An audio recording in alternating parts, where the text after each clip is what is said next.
খবরের বাকি অংশ পড়ছি রওনক জাহান।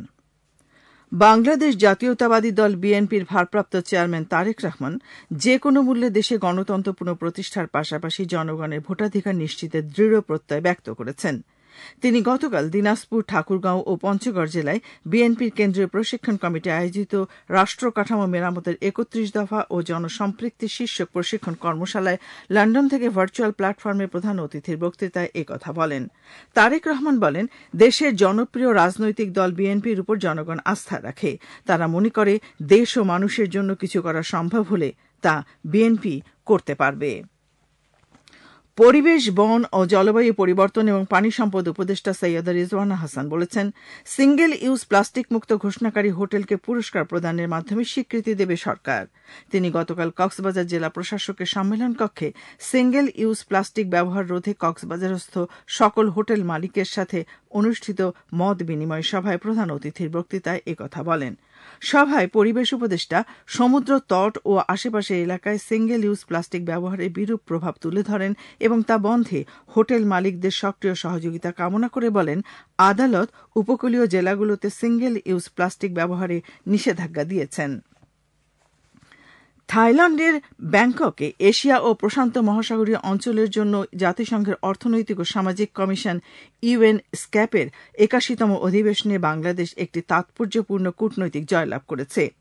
আঞ্চলিক সহযোগিতায় ক্রমবর্ধমান নেতৃত্ব প্রদর্শন করে বাংলাদেশ UNSCAP-এর অধীনে মর্যাদাবান দুটি আঞ্চলিক প্রতিষ্ঠানের গভর্নিং কাউন্সিলের নির্বাচনে প্রতিদ্বন্দ্বিতা করে জয়লাভ করেছে। গতকাল এক সংবাদ বিজ্ঞপ্তিতে এ তথ্য জানানো হয়। Bangladesh Asia Pacific training centre on ICT for development এবং Asia Pacific centre for the development of disaster information ম্যানেজমেন্টের গভর্নিং কাউন্সিলে ৩ বছর মেয়াদের জন্য নির্বাচিত হয়েছে। এর আগে উদ্বোধনী অধিবেশনে বাংলাদেশের অন্তর্বর্তী সরকারের প্রধান উপদেষ্টা অধ্যাপক ড মোহাম্মদ ইউনূসের একটি ভিডিও ভাষণ প্রচার করা হয়। এ ভাষণে তিনি সকল ক্ষেত্রে আঞ্চলিক ও বৈশ্বিক সহযোগিতা জোরদার করার আহ্বান জানান। হোল্ডিং ট্যাক্স প্রদানের জন্য আগামী মে মাসের প্রথম সপ্তাহে কর মেলা আয়োজন করার কথা জানিয়েছেন ঢাকা উত্তর সিটি কর্পোরেশন DNCCর প্রশাসক মোহাম্মদ এজাজ। গতকাল রাজধানীর উত্তরায় উত্তরা কমিউনিটি সেন্টারে আয়োজিত DNCCর অঞ্চল ৭-এর সব ওয়ার্ডের বাসিন্দাদের সাথে গণশুনানিতে DNCC প্রশাসক একথা জানান।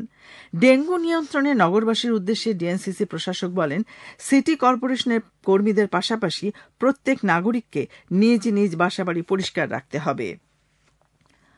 পথচারীদের নিরাপদে রাস্তা পারাপার নিশ্চিত করতে রাজধানীর মিরপুরে স্বয়ংক্রিয় ট্রাফিক সিগন্যালের পরীক্ষামূলক প্রকল্প চালু করল ঢাকা মেট্রোপলিটন পুলিশের ট্রাফিক বিভাগ।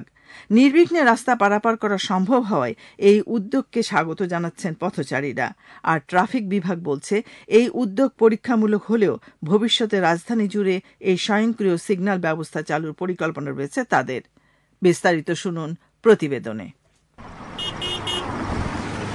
গত বছর সারা দেশে ১০০৯ জন পথচারী সড়ক দুর্ঘটনায় প্রাণ হারিয়েছেন বলে বেসরকারি সংস্থা পথচারী কল্যাণ সমিতির এক প্রতিবেদনে জানানো হয়। প্রতিবেদনে বলা হয়, নিহতদের বেশিরভাগই রাস্তা পার হতে গিয়ে দুর্ঘটনার শিকার হন। এমন অবস্থায় সড়কে শৃঙ্খলা ফিরিয়ে আনা এবং পথচারীদের নিরাপদ রাস্তা পারাপার নিশ্চিত করতে রাজধানীর মিরপুরে উন্নয়ন সংস্থা জাইকার অর্থায়নে স্বয়ংক্রিয় ট্রাফিক সিগন্যাল সিস্টেম চালু করেছে পুলিশের ট্রাফিক বিভাগ। স্বয়ংক্রিয় এই ট্রাফিক সিগন্যালে টানা ১০০ সেকেন্ড বা ১ মিনিট ৪০ সেকেন্ড যান চলাচলের পর ৩০ সেকেন্ডের জন্য নির্বিঘ্নে সড়ক পারাপারের সুযোগ পাচ্ছেন পথচারীরা।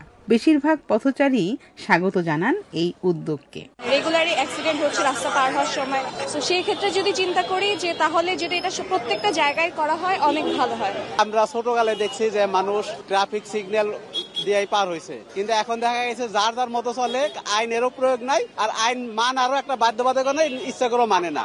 আগে আপনার নিজের জীবন, এরপরে আমার সময়। এই উদ্যোগ পরীক্ষামূলক হলেও ভবিষ্যতে রাজধানী জুড়ে স্বয়ংক্রিয় সিগন্যাল ব্যবস্থা চালুর পরিকল্পনা রয়েছে বলে জানান ডিএমপির অতিরিক্ত commissioner Mohammad Sarwar. Signal light যখন পথচারীদের জন্য অন হবে তখন গাড়িগুলা বন্ধ হয়ে যাবে, গাড়ি চলাচল। এরপরে পথচারীরা একটা নির্দিষ্ট সময় আছে, এখানে কাউন্টারও দেওয়া আছে, নির্দিষ্ট সেকেন্ড আছে, নির্দিষ্ট সেকেন্ডে পার হয়ে যাবেন, এরপরে আবার গাড়ি চলাচল শুরু হবে। এইভাবে এটা অনবরত চলতে থাকবে। এর ফলে আমাদের যে project Dhaka road safety project, সেই প্রজেক্টের উদ্দেশ্য বাস্তবায়ন হবে। একদিকে পথচারীরা দুর্ঘটনার হাত থেকে বাঁচবে, অপরদিকে আমাদের গাড়ি চলাচলও অব্যাহত থাকবে। রাজধানীতে মোট 22টি পয়েন্টে এমন স্বয়ংক্রিয় সিগন্যাল বাতি চালুর প্রকল্প নিয়ে কাজ করছে ট্রাফিক বিভাগ। এর মধ্য দিয়ে সড়কে শৃঙ্খলা ফেরার পাশাপাশি যানজট ও দুর্ঘটনা কমবে বলে প্রত্যাশা করছেন সাধারণ মানুষ। এবার আন্তর্জাতিক সংবাদ। ভারত নিয়ন্ত্রিত কাশ্মীরে জঙ্গি হামলায় ২৬ জন পর্যটক নিহতের ঘটনায় ভারত ও পাকিস্তানের মধ্যে চলমান উত্তেজনার মধ্যে এবার নয়াদিল্লির বিরুদ্ধে পাল্টা পদক্ষেপ নিল ইসলামাবাদ।